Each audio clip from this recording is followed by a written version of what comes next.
नमस्कार दोस्तों, बाजार हाट न्यूज़ चैनल के एक नए एपिसोड में आप लोगों का बहुत बहुत स्वागत है।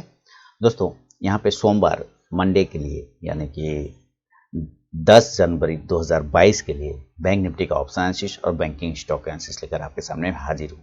चैनल को सब्सक्राइब नहीं किया तो जरूर सब्सक्राइब करें, साथ ही बेल आइकन प्रेस कर लें जिससे मेरे वीडियो की लेटेस्ट नोटिफिकेशन मिल जाएगी सबसे पहले। तो चलिए शुरुआत करता हूँ सबसे पहले बैंक निफ्टी को, फिर बैंकिंग स्टॉक्स को भी देखेंगे। आप टेलीग्राम चैनल पे भी ज्वाइन हो सकते हैं जहां पे लाइव मार्केट में आपको कॉल और मार्केट रिलेटेड जानकारी, शॉर्ट टर्म पोजिशनल कॉल भी मिलते रहते हैं। वीडियो के डिस्क्रिप्शन में टेलीग्राम चैनल का लिंक मिल जाएगा। तो यहाँ पे जो बैंक निफ्टी है ये फ्राइडे की क्लोजिंग है, 7 तारीख की क्लोजिंग है। 7 तारीख का अगर आप हाई नोट करते हैं तो 38,134 का हाई इसने लगाया था, 38,134 का। लगभग ऊपर की बात करें तो 38,200 वाला जो उसका एरिया है वो अभी भी बहुत बड़ा हर्डल है। एक पॉजिटिव चीज़ ये हमें देखने को मिल रहा है। आपको मैंने पिछले बार जो लाइन यहाँ पे ड्रॉ करके बताया था कि ये एरिया जो बड़ी वाली कैंडल है, जो 22 नवंबर की कैंडल आ रही, उसका हाई आता है 38,250। हमें इसके ऊपर टिकना है क्योंकि यहाँ पे सबसे बड़ा बियरिश कैंडल अगर आप देखते हैं तो यही कैंडल आपको नजर आएगा। हमें इसके ऊपर टिकना होगा, 38,250 300 ये एरिया के ऊपर टिकना होगा। और हम हाई कहाँ तक लगा पा रहे हैं, 38,134 यानी 150 के आसपास कहीं ना कहीं पहुँचने की कोशिश कर रहे हैं। तो हमें इसको एक बड़े बड़े वॉल्यूम के साथ और बड़े तेजी के साथ इसको ब्रेकआउट करने की कोशिश करना होगा, तभी ऊपर सस्टेन कर सकते हैं। ऊपर रिजेक्शन बना हुआ है वो बना रहेगा, उसके लिए दिक्कत नहीं है। और ये कंटिन्यू 1 2 3 4 5 6 दिनों तक कंटिन्यू ऊपर में गया था, इसलिए फ्राइडे के दिन आपने ऊपर से थोड़ा प्रॉफिट बुकिंग भी आते हुए देखा, जिसकी वजह से पुट कॉल रेशियो भी हायर साइड पे था, जो मैंने आपको फ्राइडे को ही रात में बता दिया था वीडियो में। लो कहाँ बनाए, हमने लो बनाया है 37,430 के आसपास में, 27 का, यानी कि 37,400 अभी भी सपोर्ट है। और नीचे और भी सपोर्ट देखते हैं तो 37,000, 37,100, 37,200 हमारा सपोर्ट बन के आ रहा है। पहला ऊपर रेजिस्टेंस, अगर हम बड़ा रेजिस्टेंस अब ढूंढते हैं तो 37,900 और 38,000, और उससे बड़ा 38,200। तो फिलहाल अभी ये तक डेटा निकल के आ रहा है। अब हम चलते हैं ऑप्शन चेन पे, देखते हैं क्या ऑप्शन चेन में कुछ डेटा में बदलाव हुआ है या नहीं है, और उस पर फिर हम लोग लेवल निकालने की कोशिश करेंगे। तो दोस्तों, ये पुट कॉल आपके रेशियो सामने में है, ऑप्शन चेन का डेटा आपके सामने में है। बैंक निफ्टी का पुट कॉल रेशियो बहुत ही कंफर्ट जोन में है, यानी बाउंस आने के लिए रेडी है, 0.7847। अब यहाँ पर से ये बाउंस करता है या और नीचे आके बाउंस करता है, इसको देखना होगा। फिलहाल अभी हम कंफर्ट जोन में ये हम यहाँ पे देख पा रहे हैं। 250 पॉइंट पॉजिटिव क्लोज हुआ है, 37,740 के आसपास में हमारी क्लोजिंग हुई है, यानी हम 37,700 से 37,800 के आसपास में एट द मनी बैठे हुए हैं। तो हम यहाँ पे आते हैं 37,700 से 37,800 के आसपास में। अब देखिए ये जो है 37,800 को सबसे पहले हम चेक करेंगे। इधर रेजिस्टेंस है, ये ज़रूरी है, और इधर सपोर्ट है, ये भी ज़रूरी है। अब यहाँ पे देखिए 5,83,800 हमारा कॉल बायर है। 37,800 पर अगर देखा जाए तो ये वो बंदा है जो मार्केट को ऊपर की साइड में देखना चाह रहा है, इसलिए ये कॉल को बाय करके बैठा हुआ है 37,800 के स्ट्राइक प्राइस को। और यहाँ पे पुट राइटर जो है, तो पुट राइटर वो लोग हैं जो मार्केट को भी ऊपर ही देखना चाह रहा है, यानी इस एरिया पे 37,800 पे अपने आप को सपोर्ट लेके बना के बैठा हुआ है, यहाँ पे जिसका वैल्यू 3,17,075 के आसपास में ओपन स्टेज में आ रहा है। अब यहाँ पे देखते हैं कि हम 5,83,800 के आसपास में हम कॉल में ओपन स्टेज है ज़्यादा, लेकिन ये पॉजिटिव लेके इसको चलेंगे, क्योंकि एक बार इसके ऊपर हम बैठ गए, 37,800 के ऊपर टिक गए, तो ये सारे लोग ऊपर की तरफ खींच के मार्केट को लेके आएगा, और अगला जो टारगेट होगा वो 38,000 का बन जाएगा। लेकिन जब तक इसके नीचे बैठे हैं हम रजिस्टेंस लेके चलेंगे। तो हमारा पहला रजिस्टेंस, नज़दीकी रजिस्टेंस 37,800 का होगा। 37,900 पर बात अगर हम करें तो यहाँ पे 4,87,750 हमारा ये कॉल बायर है, 4,87,750। इसमें पुट राइटर की बात करें तो 1,75,975 है। तो यहाँ पे भी हमारा एक रेजिस्टेंस एरिया 37,900 है। अब मैंने कहा था 38,000 हमारा सबसे पहले नज़दीकी बड़ा रेजिस्टेंस बनेगा, और यह डेटा में भी दिख रहा है कि 38,000 के पास देखते हैं तो 19,08,025 और 9,53,000 तो फ्राइडे को ही एड हुआ, यानी ये सबसे बड़ा डेटा पर सबसे बड़ा रेजिस्टेंस 38,000 वाला और स्ट्राइक प्राइस आ रहा है। तो 38,000 का बड़ा रेजिस्टेंस है, क्योंकि इसके सामने पुट का वैल्यू तो कुछ है ही नहीं, 7,11,000 है। तो हम 38,000 को बड़ा रेजिस्टेंस लेके चल रहे हैं। 38,100 पे बात करते हैं, 38,100। यहाँ पे हम 6,80,400 ओपन स्टेट देख रहे हैं। पुट में देखते हैं 2,09,675।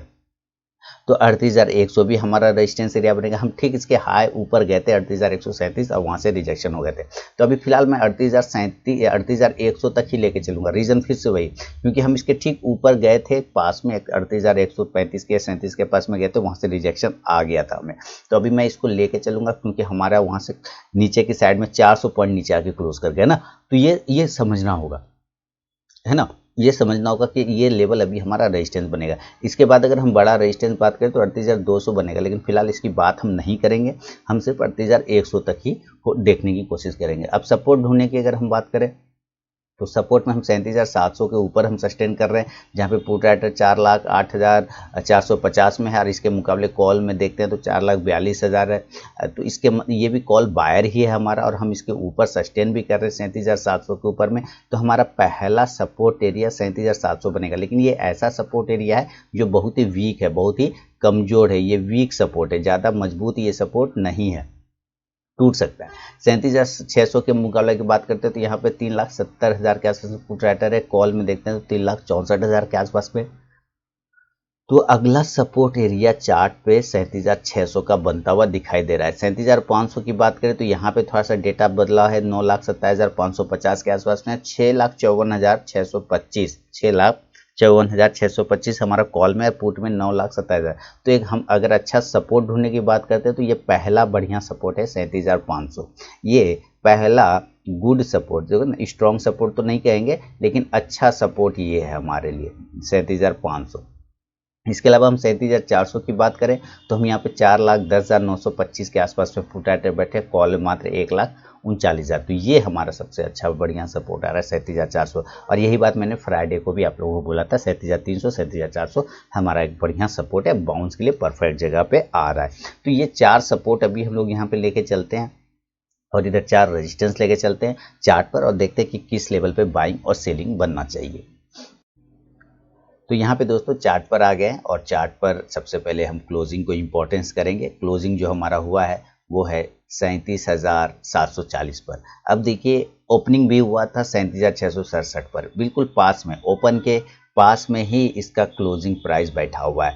अगर हमें बाय करना है तो हम बिल्कुल बाय करने की कोशिश करेंगे। अगर हमारा क्लोजिंग है, ओपनिंग हुआ था 37,667 और ये क्लोज कर रहे हैं 37,739, 100 पॉइंट लगभग 50-70 पॉइंट ऊपर हम ओपन हो रहे हैं, क्लोज कर रहे हैं। हमें क्लोज सबसे पहला बाइंग एंट्री, हमारा सबसे पहला बाइंग एंट्री बनेगा वो है 37,800 के ऊपर। कहाँ के ऊपर? 37,800 के ऊपर निकलेगा, तब ये पहला बाइंग एंट्री होगा। अगर जो रिस्की ट्रेडर हैं, एग्रेसिव ट्रेडर है, वो 37,775 के ऊपर भी बाइंग करके चल सकते हैं। ये एग्रेसिव ट्रेडर वालों के लिए है ये लेवल 37,775, ये थोड़ा सेफ ट्रेडर वालों के लिए है 37,800 का। इसके ऊपर निकलने के बाद जो हमारा टारगेट बनेगा वो होगा 37,900 से लेके 38,000 वाला जो बड़ा रेजिस्टेंस एरिया है, ये हमारा टारगेट होगा। दिस इज फर्स्ट टारगेट, हम ये लेके चल सकते हैं 37,900 से लेकर 38,000, ये बड़ा रेजिस्टेंस है। इसके ऊपर अगर हम टिके 38,000 के ऊपर तो फिर हमारा नेक्स्ट टारगेट 38,100 से लेकर 38,200 तक हम जाने की कोशिश कर सकते हैं, क्योंकि 38,137 के आसपास का हम लोगों ने हाई लगाया था। तो इसके ऊपर अगर हम टिक गए तो फिर हम 38,150, 175, 200 को भी क्लेम कर सकते हैं। आप इस हिसाब से अगर ट्रेड करेंगे तो आपको कॉल ऑप्शन को बाय करना भी पड़ सकता है। आप कॉल ऑप्शन भी बाय करना चाहें तो ऑप्शन में आप किस स्ट्राइक प्राइस को बाय करेंगे, तो 37,800 के स्ट्राइक प्राइस को आप बाय करके चल सकते हैं। 38,700 के स्ट्राइक प्राइस को आप बाय करेंगे, इंडेक्स ऊपर जाएगा तो ये कॉल ऑप्शन भी ऊपर जाके प्रॉफिट देगा। तो ये हुआ ये ऑप्शन में कहाँ पे बाय करना है एक नॉर्मल कंडीशन पे, अगर जो लोग बाय करने के साइड में है। अगर जो लोग सेल करने के साइड में है तो सेल किस जगह पे करेंगे। मैंने आपको लेवल बताया कि एक ऐसा सपोर्ट एरिया जो बहुत ही कमजोर है, पहला सपोर्ट, और वो टूट सकता है, और उसका प्राइस आ रहा है 37,700, है ना। तो आपको पहला सेलिंग का लेवल जो बनेगा वो 37,700 के आसपास ही बनेगा। इसके नीचे में आपको सेल करना है, और जो टारगेट लेके चलेंगे आप 37,600 से लेके पहला जो मजबूत सपोर्ट है वो है 37,500, यहाँ तक ये आ सकता है। आपका ये टारगेट होगा, दिस इज योर टारगेट, ये हमारा पहला टारगेट बनेगा। क्लियर हो गया। इसके नीचे अगर हम टिकते हैं तो हम फिर प्रीवियस डे के लो की तरफ जाएंगे, जिसका टारगेट आता है 37,400 के आसपास। तो यहाँ तक एक मजबूत सपोर्ट है, क्योंकि हम लास्ट टाइम फ्राइडे को भी ठीक इसके पास से बाउंस किया 37,427 का लो लगाने के पास, तो हम इसके पास से बाउंस करके, हाँ ये अगर टूट जाएगा तो अब डायरेक्ट आपको 37,000 के लेवल 37,200 का लेवल बन जाएगा। लेकिन उम्मीद है ये 37,400 से बाउंस कर जाना चाहिए, नहीं करे तो फिर अगर इसके नीचे टिक गया तो ये 37,200 37,100 तक का टारगेट नीचे में इस लाइन को दोबारा टच कर सकता है।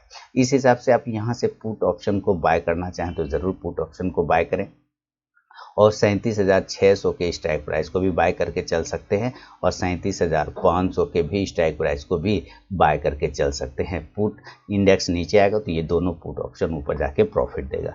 ये एक है नॉर्मल सिनेरियो की बात। अगर ये गैप अप और इन केस गैप डाउन होता है तब दोस्तों लेवल बदल जाएंगे। और गैप अप के लेवल की अगर हम बात करते हैं तो ये पूरा का पूरा ग्लोबल मार्केट पे डिपेंड करता है, लेकिन फिर भी हमारा चार्ट क्या दिखा रहा है इस बात पे भी हम डिपेंड करेंगे कि हम क्लोजिंग कर रहे हैं 37,750 के आसपास में और हमने हाई ऊपर में लगाया था 38,000 के आसपास में। अगर हम फिर से एक बार गैप करते हैं, अगर गैप्स के साथ खुलते हैं तो हम कहाँ पर खुल सकते हैं, तो कम से कम 300-400 पॉइंट अगर ऊपर खुलते हैं तो हम कहीं ना कहीं 38,000 के आसपास में खुलने की कोशिश करेंगे, 38,000 के आसपास में खुलते हैं। अगर इस जगह पे डायरेक्ट ही देखिए क्लोजिंग हम 37,740 पर है और हम डायरेक्ट यहाँ से हम 38,000 के आसपास में ओपन हो रहे हैं, तो इसका मतलब जो धीरे धीरे ओपन होना चाहिए तो वो एक बार में हो गया। तो जिन लोगों ने होल्ड किया है यहाँ से वो कहीं ना कहीं अपना पोजिशन को यहाँ पे प्रॉफिट को बुक करना चाहेगा, तो इसका मतलब यहाँ पर आपको सेल करना होगा। और टारगेट नीचे की साइड में मान लीजिए यहाँ से सेल किया और ये 38,100 की तरफ भाग गया, तो आप यहाँ पे क्वांटिटी को आप ऐड भी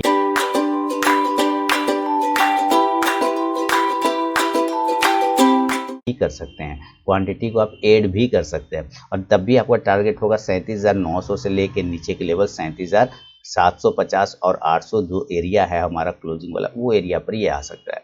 आप यहाँ से फिर पुट ऑप्शन को अगर बाय करना चाहें तो ज़रूर पुट ऑप्शन बाय करें और पुट ऑप्शन आप 38,000 के स्ट्राइक प्राइस का लेके चल सकते हैं। 38,000 का इंडेक्स नीचे आएगा तो ये पुट ऑप्शन ऊपर जाके प्रॉफिट देगा। ये गैप अप के सिनेरियो में मिलेंगे आपको। अगर ये गैप डाउन होता है दोस्तों तो गैप डाउन में फिर लेवल बदल जाएगा। अब गैप डाउन के लिए मेरे पास जो लेवल आ रहा है वो पहला लेवल आ रहा है 37,400 जो कि लोएस्ट पॉइंट है आपका फ्राइडे वाला। इसके पास अगर यहाँ पर ओपन हुआ, दिस इज चांस है कि अगर यहाँ पर ओपन हुआ तो अच्छी बात है, यहीं से हम बाउंस करके गए थे, तो पहला बाय जोन तो आपका यही है, पहला बाय जोन आपका यही है। अगर ये नहीं हुआ और इसके नीचे आ गया 37,300, तब ये इस एरिया पे यानी बाय ऑन डीप करना है और आपको क्वांटिटी को ऐड कर लेना है। हम तब तक सेफ हैं जब तक हम 37,000 के ऊपर टिके हुए, हम बिल्कुल सेफ हैं। यहाँ पर हमें उतना डरने की बात नहीं, तेज सपोर्ट है, यहाँ पर बढ़िया सपोर्ट है। तो 37,000 से 37,400 के पास में आपको बाय ऑन डीप करके चल सकते हैं। ऊपर की साइड में जो टारगेट खुलेगा वो 37,500 से लेकर 37,800 तक के टारगेट आपको बन सकता है। This is your target. और इस कंडीशन में आप यहाँ से कॉल ऑप्शन को अगर आप बाय करना चाहें तो कॉल ऑप्शन को बाय कर सकते हैं। कॉल ऑप्शन आप 37,500 के स्ट्राइक प्राइस का भी लेंगे तो कोई दिक्कत नहीं है और 37,400 का भी लेंगे तब भी कोई दिक्कत वाली बात नहीं है। इंडेक्स ऊपर चलेगा तो ये कॉल ऑप्शन ऊपर जाके प्रॉफिट देगा। क्लियर हो गया? चलिए अभी देखते हैं हम थोड़ा इसका इंडिकेटर पर। इंडिकेटर हमें क्या दिखा रहा है? इंडिकेटर MACD काफ़ी पॉजिटिव है, इसमें भी कोई भी दिक्कत वाली बात नहीं है। और RSI का मोमेंटम इंडिकेटर भी जो RSI वो भी पॉजिटिव है। तो इंडिकेटर वाइज ये बिल्कुल सही है, अभी कहीं इसमें कोई प्रॉब्लम नज़र नहीं आ रहा है। आपको 15 मिनट का टाइम फ्रेम, इंट्राडे का टाइम फ्रेम पर अगर आप ट्रेड करते हैं तो आपको इसके इंट्राडे के टाइम फ्रेम को नज़र पर रखिए और देखिए यहाँ पे क्या सिनेरियो बनता हुआ नज़र आ रहा है। आप देखेंगे तो बहुत ही ज़बरदस्त सिनेरियो है। आप इस जगह के प्राइस को, जो मैंने ये रेजिस्टेंस नोट किया था, अब इसको आप आगे बढ़ा लीजिए। जैसे ही आप इसको आगे बढ़ाएंगे तो पता चलता है कि यही प्राइस तो आपका सपोर्ट बन गया है ना। ये पहले आपका रेजिस्टेंस एरिया था, फिर ये यहाँ पे सपोर्ट बना, इसी से यहाँ से ये बाउंस करके ऊपर गया और यहाँ से जब ये नीचे आ रहा था तो यही एरिया फिर वापस सपोर्ट बन गया। तो हम एक तो ये कह सकते हैं कि 37,400 के नीचे अगर आएगा तब आप ज़रूर सेल कर दीजिए 37,200 और 37,000 के टारगेट के लिए वापस से ये आपको लेवल टच करेगा। ये पक्का हो गया। अगर इसके नीचे आता है तो मान लीजिए ऐसा नहीं हुआ और यहाँ पर से भी देखेंगे आपने ये एक प्राइस चैनल में ट्रेड करता हुआ नजर आ रहा है और बियरिश फ्लैग पैटर्न बना रहा है। तो पहला सेलिंग जोन तो 37,600 से खुलेगा जिसका टारगेट 37,400 आएगा। यानी आप 15 मिनट के चार्ट पर अगर ट्रेड करते हैं तो इसके लेवल 37,600 के नीचे खुलने के बाद जो टारगेट आएगा, यहाँ पर सेल करेंगे 37,600, जो टारगेट आएगा वो 500 और 37,400 वाला टारगेट आपको मिल जाएगा। लेकिन अगर ये यहीं से इस तरह से घूम के ऊपर निकलता है तो आप देखेंगे यहाँ पर भी एक रेजिस्टेंस एरिया था, और इस रेजिस्टेंस एरिया को जब आप आगे लेके जाएंगे तो ये कहीं ना कहीं इस एरिया को टच कर रहा है, और इसके लिए तब बाय एरिया आपका बन जाएगा 37,800 के ऊपर। 37,800 के ऊपर जब निकलेगा तब हम बाय करेंगे, और इस कंडीशन में जो टारगेट खुल के आएगा वो आएगा 37,900 और 38,000 वाला टारगेट और 38,100 वाला टारगेट फिर आपको यहाँ पे डन करके दिखा सकता है। तो ये इस हिसाब से आप इंट्राडे के टाइम फ्रेम पे आप इसको ट्रेड करके चल सकते हैं दोस्तों। तो ये ओवरऑल व्यू है बैंक निफ्टी के ऑप्शन चेन पर और इंडेक्स पर। अब चलेंगे ज़रा बैंकिंग स्टॉक्स की तरफ, लेकिन फिर से बता दूं कि अगर टेलीग्राम चैनल को अगर नहीं ज्वाइन किया तो ज्वाइन कर सकते हैं। लाइव मार्केट में कॉल प्राप्त करने के साथ साथ आप वहाँ पे short term call, positional call भी मिलता रहता है। अब चलते हैं बैंकिंग की तरफ। अब बैंकिंग में देखेंगे सबसे पहले एयू स्मॉल फाइनेंस बैंक, और ये पॉजिटिव है, इसके सारे काम फिनिश हो गए। इसने जो एक रेंज बना था उस रेंज का जो टारगेट होना चाहिए ऑलमोस्ट लगभग दे चुका है। अब ये आ गया है अपने रेजिस्टेंस एरिया पर। अब हमें तब ये पॉजिटिव होगा जब ये 1250 के ऊपर निकलेगा। अभी 1220 पर है, तो इस जगह पे हो सकता है ये आपको 1-2 दिन साइडवेज इस तरह से चला दे। जब ये 1250 के एरिया को ब्रेक करके ऊपर की साइड में भागेगा तब एक अच्छा प्रॉफिट बनेगा। 1275 से 1300 तक के टारगेट दिखा सकता है। एक्सिस बैंक में थोड़ी प्रॉफिट बुकिंग है, कोई दिक्कत वाली बात नहीं। अपने हायर जोन को निकलने दीजिए, ऊपर की साइड में निकलने देते हैं, यानी कि 740 के ऊपर, 42 के ऊपर, देन 760 तक के टारगेट बनेंगे। बंधन बैंक की बात करें तो बंधन बैंक में मैंने आप लोगों को एक दिया था टर्न अराउंड स्टॉक, है ना, शॉर्ट टर्म कॉल भी स्टॉक दिया था, और बंधन बैंक का मैंने टेलीग्राम चैनल पे थंबनेल बना के पोस्ट भी किया था कि, और उसमें बंधन बैंक को मैंने बाय भी दिया था। तो देखिए लगभग जो है बंधन बैंक ने एक टारगेट हम लोगों का डन कर दिया है। अब ये जब 280 के ऊपर निकलेगा तो आपको 300 तक के एक टारगेट देखने को बनेगा बंधन बैंक में। बैंक ऑफ बड़ौदा की बात करें, बैंक ऑफ बड़ौदा में सेम ऊपर की तरफ 89 के ऊपर अगर निकलता है तो फिर 95 तक के टारगेट की तरफ जाने की कोशिश करेगा। बैंक ऑफ इंडिया ठीक है, अभी थोड़ी प्रॉफिट बुकिंग चल रही है। 56 का काम के ऊपर रुकने के बाद 58 से 60 का टारगेट। केनरा बैंक ज़्यादा बढ़िया लग रहा है चार्ट, बेसिकली चार्ट पर इसको यहाँ से एक बाउंस आना चाहिए इस तरह से अपसाइड में। अगर इस तरह से आता है 216-17 के ऊपर 220 से 23 के टारगेट बनेंगे। सिटी यूनियन बैंक ये भी सही है, चार्ट के हिसाब से तो बिल्कुल ठीक लग रहा है, और यहाँ से एक तेज बाउंस आना चाहिए 142-43 के ऊपर, देन 147 से 50 का टारगेट। फेडरल बैंक बढ़िया। अब फेडरल बैंक जो अगला टारगेट है वो है 93 का, तो वेट करेंगे 93 और 95 के टारगेट के लिए। HDFC बैंक ने भी अच्छा मूवमेंट किया है और ऊपर के साइड में होल्ड कर रहा है, 1570 के ऊपर निकला है, 1600 का टारगेट।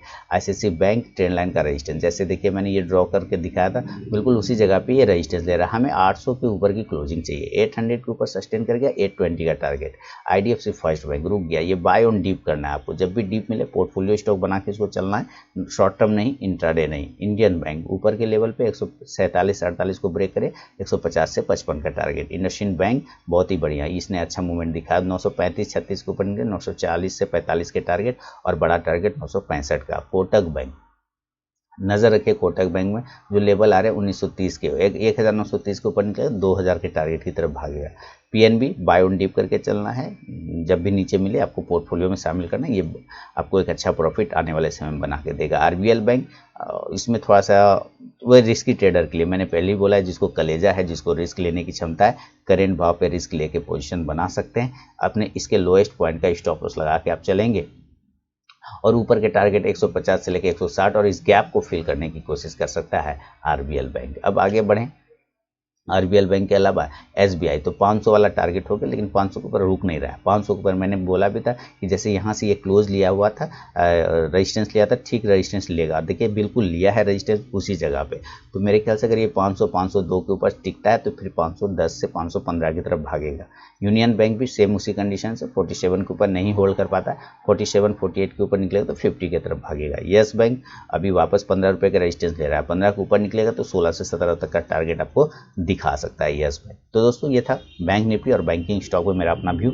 अगर पसंद आया तो जरूर फीडबैक करें, और टेलीग्राम चैनल को अगर ज्वाइन नहीं किया तो ज्वाइन कर सकते हैं। मिलूंगा नेक्स्ट वीडियो में, तब तक के लिए बहुत बहुत धन्यवाद।